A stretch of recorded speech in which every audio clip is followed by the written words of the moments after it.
Esse é meu amigo Gustavo, eu conheço ele há mais ou menos 15 anos, 5 anos se preparando. Então o intercâmbio era de 2 anos. Então. 2 anos, isso, cara. E você acabou voltando em um. Acabei voltando em um. Aconteceu o nosso melhor acidente, assim, eu diria, né? Primeiro, porque eu não passava na prova teórica, cara. Você tá brincando, eu não lembro. Se eu não me engano, eu reprovei 2 ou 3 vezes. Teve a Alice... E aí acabou que vocês foram para Curitiba, é isso? A gente literalmente passou a virada do ano nas nuvens. Caraca, exatamente. Onde o Gustavo vai, eu sigo ele. Não, a gente tem várias histórias engraçadas, né? Essa daí eu acho que uma que não dá para deixar de contar é como que você literalmente chegou aqui, né? o Renato, quando ele fechou tudo a vinda dele e tudo mais, o hotel tava super caro e tal, e aí eu falei, pô, fica lá em casa, paga lá o aluguel, blá, blá. E eu tava no Brasil essa semana, eu lembro que a gente foi pro Brasil, e aí tudo bem, aí a gente se encontrou em São Paulo, eu entreguei a chave para ele, entreguei o controle do portão, a gente trocou tudo que precisava ali, né, que eu achava que ele precisava para chegar, deixei o meu carro no aeroporto para ele pegar e ir até a minha casa e usar enquanto eu estivesse no Brasil, enfim. E aí, beleza, ele veio para os Estados Unidos, eu lá no Brasil, diferença de horário, né? Eu lá aproveitando o Brasil. Aí um dia eu acordo, 18 chamadas do Renato. Aí eu, meu Deus, o que aconteceu, né? Cara, você me deu tudo, me deu a chave do carro, onde o carro tava, o ticket do estacionamento, controle da sua garagem, a chave da sua casa, mas você não me deu o endereço da sua casa. Cara, eu tava voando, isso era um voo assim overnight, e tipo, tava no meio do voo, eu tava assim, tentando dormir, e de repente me bateu assim, cara, não tem o endereço da casa dele, mano. E foi engraçado que assim, eu lembro quando eu fui na sua casa, na casa da sua mãe, na verdade, ali na Zona Norte, comi um bolo lá, foi ótimo. E eu lembro você comentando, né? Você falou assim, então, minha casa é lá em Lake Zurich, e, tipo, é mais fácil entrar pelo Walmart, né? Lembra que você comentou isso? Então, quando eu peguei o carro do Gustavo, eu até achei o endereço que tinha ali no documento no porta-luvas. Foi super esperto. Hein? Mas o GPS não funcionava, cara. Eu levei o GPS do Brasil, não funcionava. Você tinha um GPS também que não funcionou. Celular não tinha sinal. Eu tinha lá um Samsung, enfim, que não tinha chip, não tinha nada. E cheguei lá, cara, 4 horas da manhã. E não sabia como chegar na tua casa, né? E pedi ali no hotel onde o carro estava estacionado, eu cheguei pro cara no recepcionista e falei, cara, me ajuda, eu preciso chegar nessa cidade aqui. Naquela hora eu não tinha ainda o endereço, mas eu precisava chegar na cidade. E aí o cara imprimiu para mim o Google Maps ali para mim e tal. Então, pelo menos eu sabia as avenidas que eu tinha que pegar. Né? Exatamente. Demorou mais, porque eu errei muitos lugares, assim, muitas saídas, mas acabei chegando na cidade. E aí o segundo ponto era, vamos achar o Walmart. Achei o Walmart, aí fui por trás do Walmart e eu tinha foto também, sabia como que pareciam as casas. Então foi muito legal ver assim que, olha, são essas as casas. A gente chegou, ali, né? Foi um caça-tesoura, exatamente. Foi mais ou menos umas 2h30, um negócio que ia demorar meia hora. E aí eu fiquei apertando o botão da garagem até que abriu a porta. E todas as casas, é um condomínio aqui parecido nos Estados Unidos, né? As casas são todas iguais.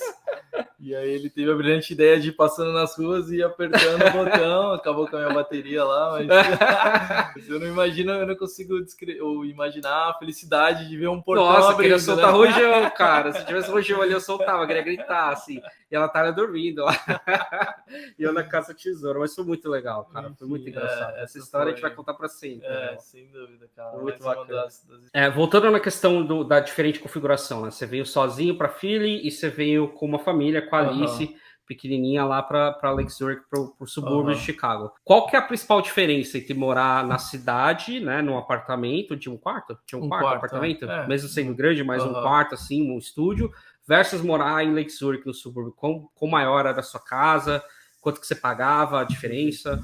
Não, assim, a questão do tamanho era o principal, né? A casa... A gente saiu de São Paulo, né? Ou Curitiba, o nosso apartamento devia ter o quê? 100 metros quadrados, mais ou menos, para uma casa de 200 metros quadrados, que pra gente já era enorme, né? Então, assim, quando a gente viu a casa, a gente, a casa é muito maior do que a gente precisa, e, enfim, tinham 3 quartos, cozinha, sala, tinha um basement, né, uma parte de baixo da casa, perto da garagem, pequenininha ali, que a gente fez uma sala de brinquedo, enfim. Então a gente pagava na época, acho que era $1.800, eu acho, de aluguel, e aí mais conta de água, luz, internet, enfim. Mais ou menos os 50 minutos de Chicago. Mais ou menos, de trem, assim, de porta a porta dava 1h05, 1h10, mais ou menos assim. Dirigia até a estação de trem, tinha uma estação de trem na cidade do lado, e aí pegava o trem, se pegasse o trem express, era 45 minutos, aí mais alguns minutos até andar até o escritório, enfim. Para vocês terem uma ideia, ele pagava 1.800 mais ou menos, e eu pagava um pouco mais caro para morar num apartamento bem menor no centro de Chicago, exatamente. né? Então, acho que essa comparação acho que é super legal para o pessoal entender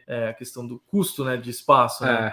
Em downtown, você morava num prédio com, sei lá, quantos apartamentos, né? Sim. Um quarto. Bem menorzinho do que uma casa gigantesca, assim, com 50 minutos de carro, né? Ou de trem. É o preço, né? Exatamente, o trade-off aí. Que a gente paga. Porque, assim, você tinha restaurantes, você tinha tudo ali Fazia muita coisa a pé, distance, de bicicleta. De distância que daria para fazer a pé, e onde a gente morava, carro era para tudo, basicamente. Mas, assim, foi super legal, porque era também uma cidade, né, uma comunidade ali que era feito para famílias, então tinha muita estrutura de parquinhos, escolas boas, piscina. Então isso pra gente foi muito legal, assim, ajudou muito na adaptação. Nessa vez que você voltou agora para Chicago, você voltou já sabendo que você ia ficar por 8 anos? Ou foi uma coisa que você pensava ficar uns anos e voltar? O que você pensava? Então, isso foi algo engraçado, até voltando um pouco para Roberta. Eu lembro algo que me marcou, assim, quando a gente chegou.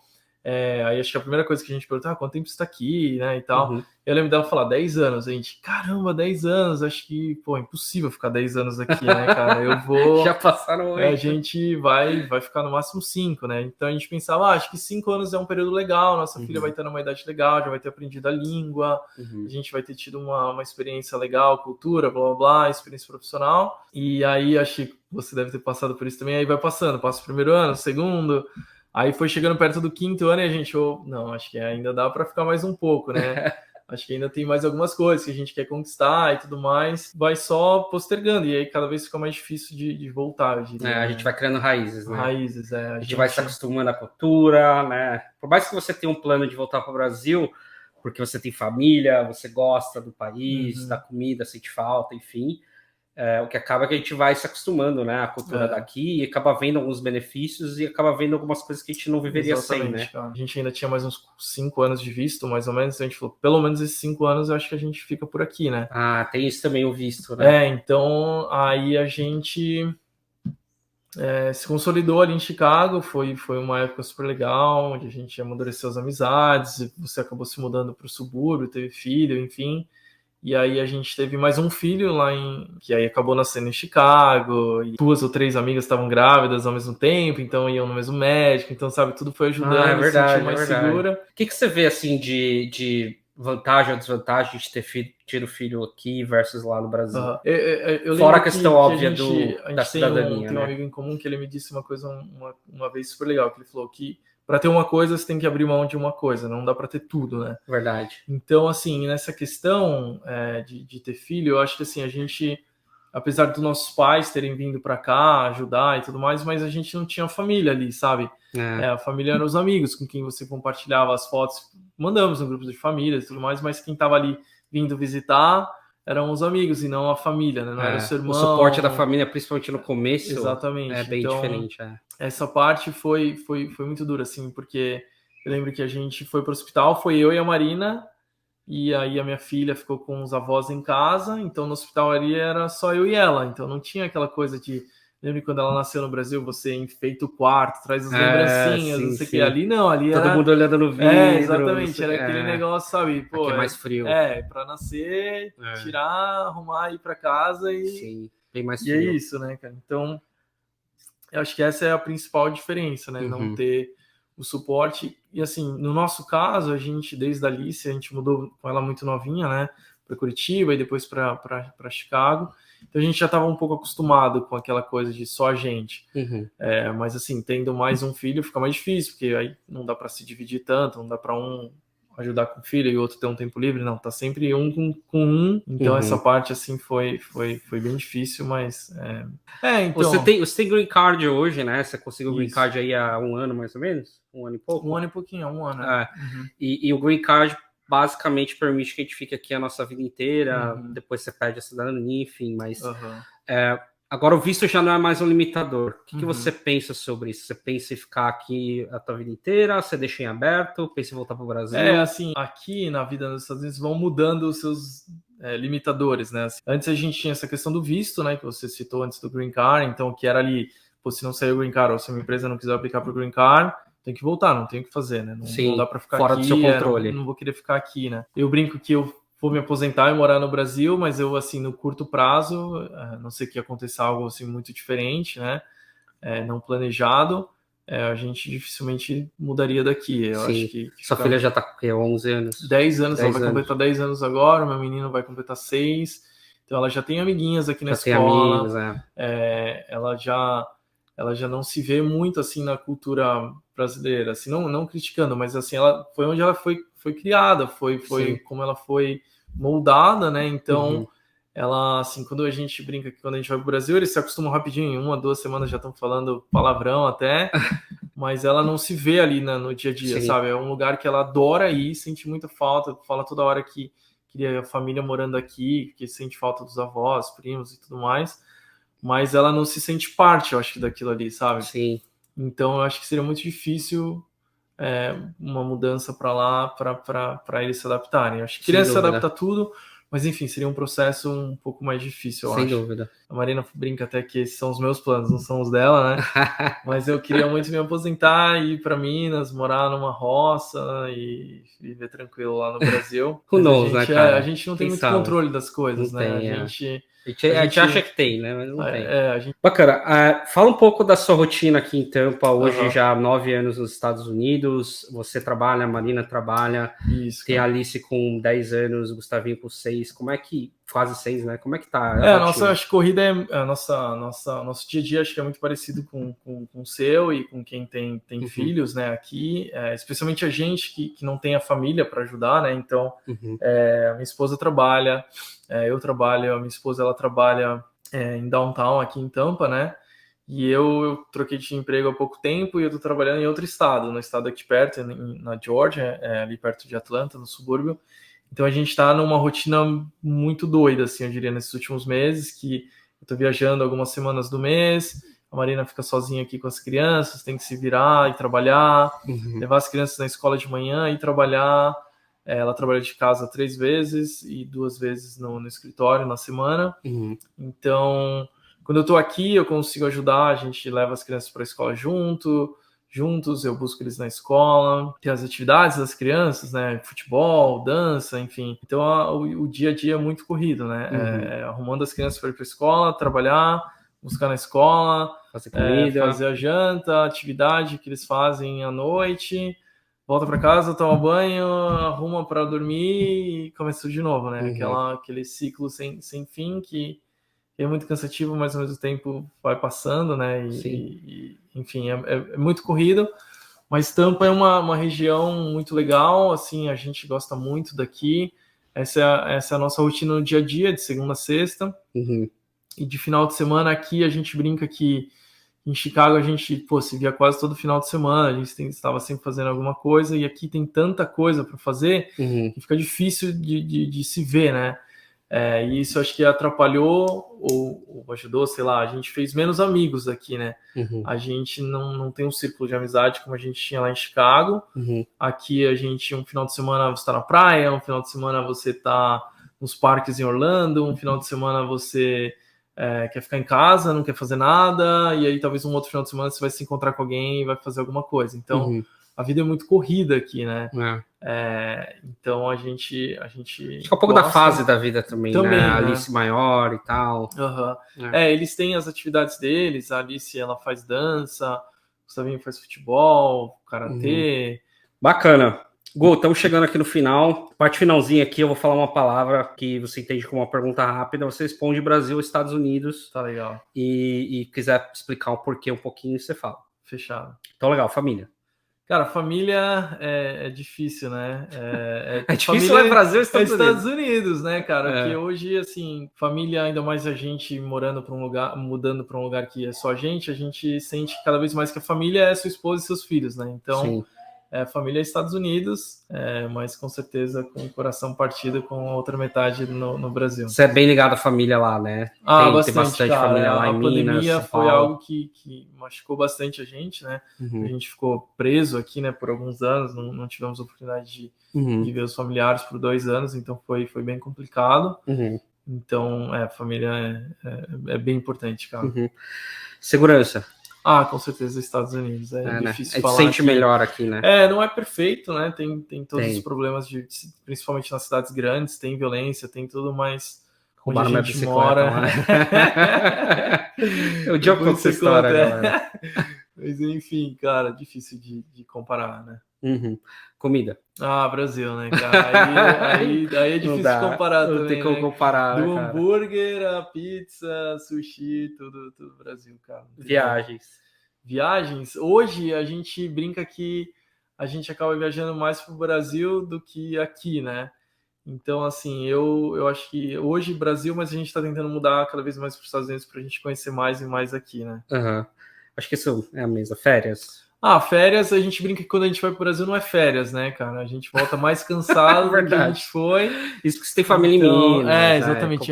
A correria é muito grande quando a gente vai pro Brasil. Então eu diria Estados Unidos, que normalmente a gente tira pelo menos 1 ou 2 semanas no ano para descansar mesmo. Alguma viagem com as crianças por aqui, para conhecer algum lugar diferente. Lugar bonito. Brasil, né, cara? Brasil você acha que é impagável? Eu acho que aqui as pessoas focam muito nos lugares errados, eu diria assim. Quando você vem para os Estados Unidos, você pensa em Nova York, Miami... os brasileiros, né? Sim. E aqui tem lugares tão lindos, cara. Assim, a gente não conhece nada, né? Mas a gente já foi para lugares que a gente dificilmente iria e que surpreenderam o Colorado, na Georgia, ali, algumas montanhas. Então, e tem muitos outros lugares com parques nacionais que a gente espera conhecer um dia, que são lindos, cara. Mas a natureza do Brasil acho que é difícil de ganhar. Oportunidade de trabalho e carreira. Pra gente hoje aqui eu acho que é melhor. Eu tenho isso na minha cabeça e isso acho que volta para aquela questão de que vai sempre empurrando, que uma hora o Brasil vai ser melhor pela experiência, pela vivência aqui fora, mas hoje aqui acho que as oportunidades aqui são muito boas, cara. Aposentadoria. Essa é fácil, esse é Brasil, cara. É fácil falar agora, né? Eu não sei quando chegar a nossa hora de ter, talvez, netos, os filhos maiores, enfim, como que vai ser esse processo, né? Mas hoje eu me vejo, de novo, lá em Minas, numa casinha no meio da roça Ideal é aposentar lá, viver a maior parte da vida lá, mas poder vir aqui sempre. Exatamente. Né? Se as crianças ainda tiverem os filhos vão acabar ficando aqui. Exatamente. Muito provavelmente. Vindo visitar a cada 3, 6 meses, sei lá. Mas tá indo lá como refúgio. Né? Sim. Gu, valeu, brigadão, cara. Foi muito legal, foi divertido pra caramba fazer esse vídeo, relembrar as coisas. Acho que foi muito legal. Não, que isso, cara. Eu que agradeço. Mais uma vez, eu brinco e eu tenho isso, tipo, de verdade, falando, olhando nos seus olhos, que eu acho que um dia, cara, você vai estourar de um jeito que tá chegando. Deus te ouça, cara. Esse vídeo eu vou poder falar, olha, eu apareci lá um dos primeiros, no quadro lá do Faustão, quando a gente levar lá. Quadro do Faustão, olha isso, né? Vai estar lá o vídeo do Gustavo e eu vou poder ticar lá que eu apareci na TV. De novo, cara, mais desejar mais e mais sucesso para você. A gente sabe o quanto está batalhando e quanto está se dedicando, né, para o seu sucesso que está aparecendo aí nos números, né? Acho que agora é consequência. E fico muito feliz de ter tido a oportunidade de falar umas besteiras aqui. Não, foi divertido pra caramba. A gente sempre se diverte, né? Nessas horas, cara. Não, foi legal. E eu acho que tá muito alinhado com o que o meu público-alvo, né, a audiência quer saber, né? Então, saber essas experiências minhas, suas, de como foi vir para cá. No seu caso específico, você vem em duas situações diferentes, né? Então, com certeza vai ajudar a galera que assiste, eu espero. Assim, eu espero que ajude vocês. E coloca o feedback aí de vocês, o que vocês acharam do vídeo, o que vocês acharam mais interessante. Coloca o comentário, não esquece de deixar o like e se inscrever no canal, beleza? Valeu, galera, um abraço. Obrigado, tchau. Tchau.